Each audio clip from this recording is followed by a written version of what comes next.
Ya, selamat siang sahabat Jawa Timur. Jumpa kembali bersama saya Atika Amsar di Breaking News Update COVID-19 Jatim News Today. Edisi hari ini yang juga disiarkan serentak bersama Asosiasi Lembaga Penyiaran Publik Lokal Jawa Timur. Disiarkan di Suara Sidoarjo, Persada Kabupaten Blitar, Pradia Suara Tuban, Ralita Pamekasan, Mahardika Kota Blitar, Ersal Nganjuk, Suara Gresik, Suara Madiun, Malawo Pati Bojonegoro, dan RGR FM Tulungagung. Rangkuman kabar update penanganan COVID-19 untuk regional Jawa Timur segera sahabat simak dalam Update COVID-19. Update COVID-19. Baiklah sahabat Jawa Timur, untuk hari ini di hari Selasa 8 Desember 2020, kita akan awali dengan mengupdate kabar dari Sidoarjo. Ada Karina Putri dari Suara Sidoarjo mengabarkan bahwa perketat protokol kesehatan dalam simulasi pemungutan suara pilkada di Kabupaten Sidoarjo. Selengkapnya bersama Karin, silakan. Ya baik Tika, terima kasih dan juga seluruh pendengar yang ada di Jawa Timur jelang pemilihan kepala daerah pilkada Kabupaten Sidoarjo yang berlangsung 9 Desember 2020, pihak dari KPU Sidoarjo bersama instansi terkait menggelar simulasi proses pemungutan suara di TPS.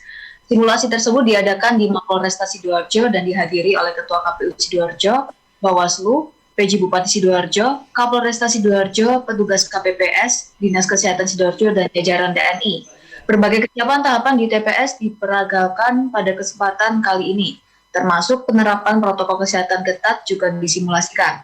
Emiska, Ketua KPU di Sidoarjo, mengatakan pelaksanaan pilkada serentak tahun 2020 di tengah pandemi COVID-19 juga diantisipasi oleh pihak KPU dengan menyediakan bilik suara khusus bagi pemilih yang datang ke lokasi TPS saat diukur suhu tubuhnya di atas 37,5 derajat Celcius. Kebijakan ini merupakan aplikasi dalam pelaksanaan protokol COVID-19 dalam penyelenggaraan pemilihan kepala daerah atau pilkada serentak 2020.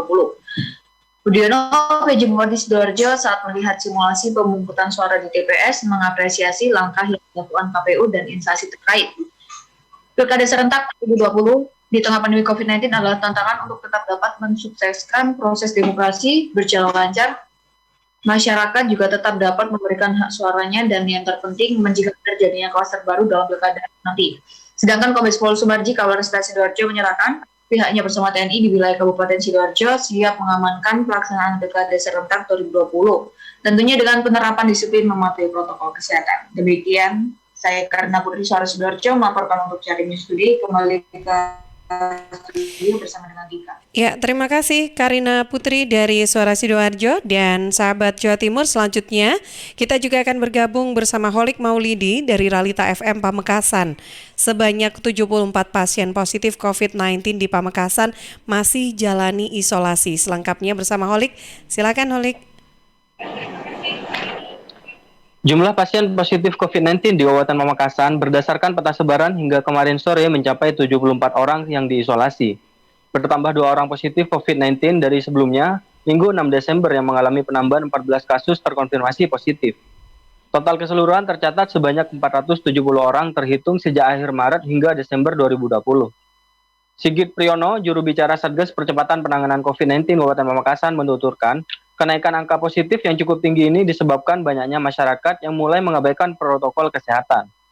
Ditambah lagi, kata Sigit, sekarang sudah memasuki musim penghujan atau musim dingin, sehingga masyarakat perlu lebih waspada diri dan berhati-hati dengan cara mematuhi protokol kesehatan, yakni rutin mencuci tangan dengan sabun, menggunakan masker bila keluar rumah, dan menjaga jarak dengan siapapun.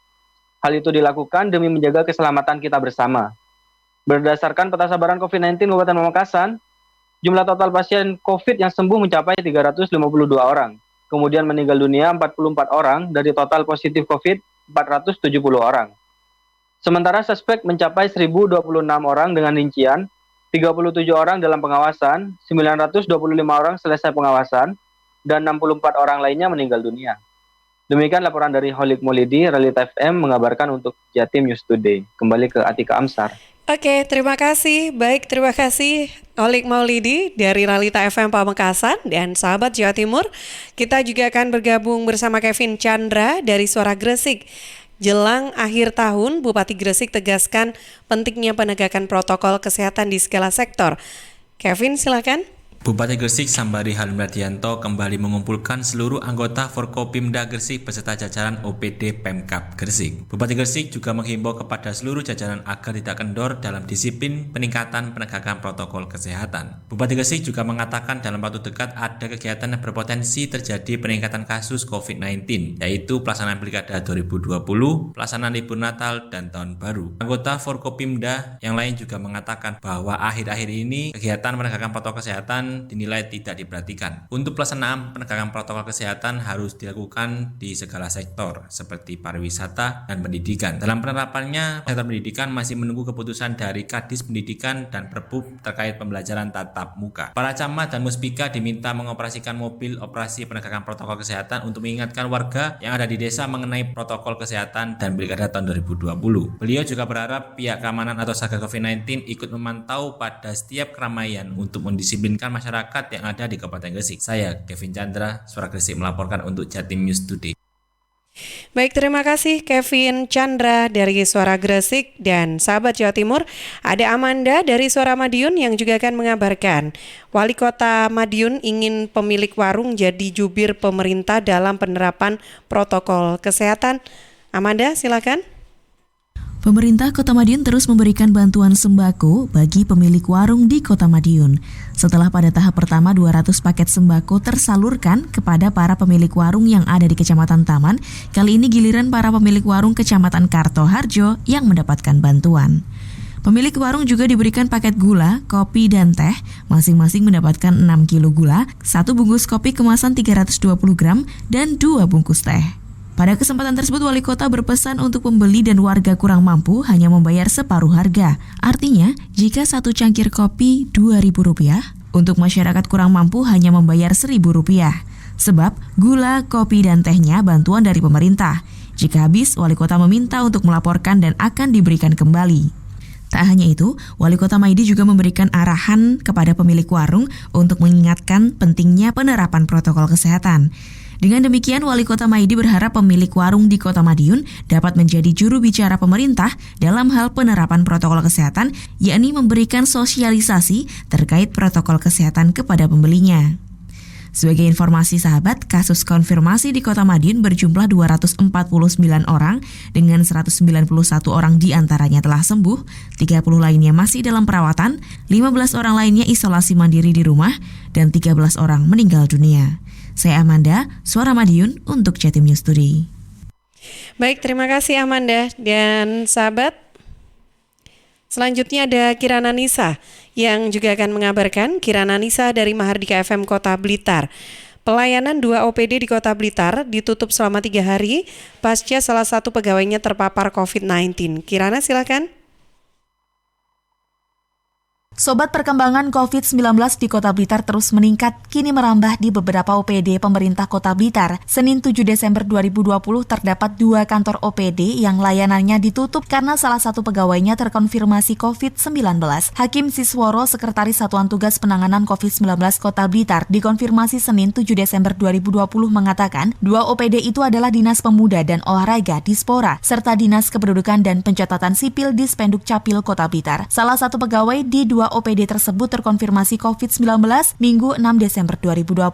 Untuk pegawai Dispora yang terpapar COVID-19 ini merupakan pelaku perjalanan luar kota, sedangkan Dispenduk Capil merupakan klaster keluarga. Hakim mengatakan penutupan kantor OPD ini untuk keperluan sterilisasi dan general cleaning berlaku mulai tanggal 7 sampai 9 Desember 2020. Hakim menambahkan seluruh pegawai di 2 OPD ini telah dijadwalkan mengikuti tes web Senin 7 Desember 2020.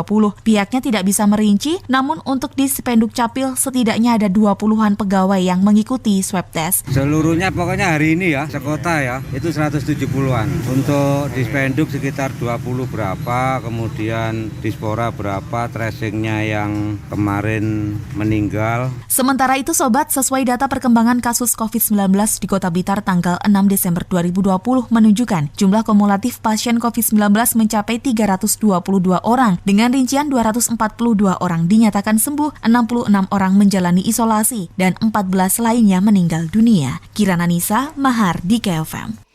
Terima kasih Kirana Nisa dan sahabat Jawa Timur. Terakhir ada Agustin Merdikawati dari Ersal FM Nganjuk yang mengabarkan pasien COVID-19 terus bertambah di Kabupaten Nganjuk. Agustin, silakan.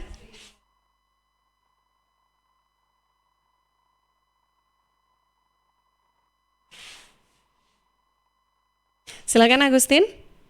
Kasus COVID-19 di Nganjuk tembus 834 kasus kemarin. Setelah kembali terjadi penambahan 10 pasien terkonfirmasi corona baru dalam sehari, Kertosono memegang rekor kasus terbanyak, baik secara keseluruhan maupun dari penambahan kemarin. Juru bicara Gugus Tugas Percepatan Penanganan COVID-19 Nganjuk, Dr. Hendrianto mengatakan, dari 10 kasus COVID-19 yang ditemukan kemarin, 5 diantaranya merupakan warga Kertosono. 5 lainnya dari Prambon, Loceret, Tanjung Anom, dan Sawahan. 5 pasien asal Kertosono tersebut diantaranya dirawat di RSUD Kertosono. Mereka adalah lelaki berusia 79 tahun, perempuan berusia 62 tahun, dan bayi berusia 7 tahun. Adapun 2 lainnya dirawat di RSUD Nganjuk, yakni perempuan berusia 41 tahun dan perempuan berusia 60 tahun. Untuk 5 pasien lainnya juga menjalani perawatan di sejumlah rumah sakit seperti anak perempuan berusia 11 tahun asal Tanjung Anom yang dirawat di RSUD Kertosono, kemudian lelaki berusia 40 tahun, dan anak lelaki berusia 13 tahun asal Prambon yang dirawat di Rumah Sakit Muhammadiyah Kota Kediri. Ada pula perempuan berusia 18 tahun asal Sawahan yang dirawat di Empu Sendok. Dan kemarin juga ada 1 pasien isolasi mandiri, yakni perempuan berusia 28 tahun asal Loceret. Untuk penambahan 5 pasien asal Kertosono kemarin sekaligus menambah banyaknya jumlah kasus COVID-19 di daerah yang berbatasan dengan Jombang dan Paten Rowo. Hingga kemarin Kertosono merupakan daerah di Nganjuk dengan kasus COVID-19 paling banyak, yakni 120 kasus. Dari jumlah tersebut, sebanyak 18 pasien asal Kertosono meninggal dunia, adapun yang sembuh baru 88 orang. Dengan jumlah tersebut, Kertosono merupakan satu-satunya daerah dengan kasus COVID lebih dari 100, sedang yang paling sedikit adalah Kecamatan Loyu dengan 2 kasus. Dari Agustin Merdikawati, Suara Anjuk Ladang melaporkan untuk Jawa Timur News Studio.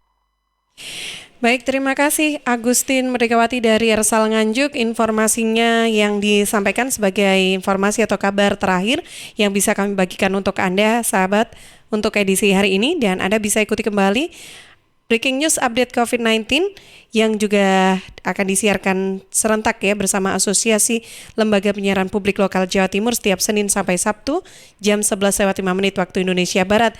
Disiarkan di Suara Sidoarjo, Persada Kabupaten Blitar, Pradia Suara Tuban, Ralita Pamekasan, Mahardika Kota Blitar, Ersal Nganjuk, Suara Gresik, Suara Madiun, Malawapati Bojonegoro, dan RGR FM Tulungagung. Dan waktunya saya Tika Amsar siang ini untuk pamit dulu undur diri dan sampai jumpa lagi. Selamat siang. Perkembangan penanganan COVID-19 untuk wilayah regional Jawa Timur sudah sahabat simak dalam Update COVID-19. Update COVID-19 bisa sahabat simak Senin sampai Sabtu jam 11 siang. Persembahan dari Asosiasi Lembaga Penyiaran Publik Lokal Jawa Timur.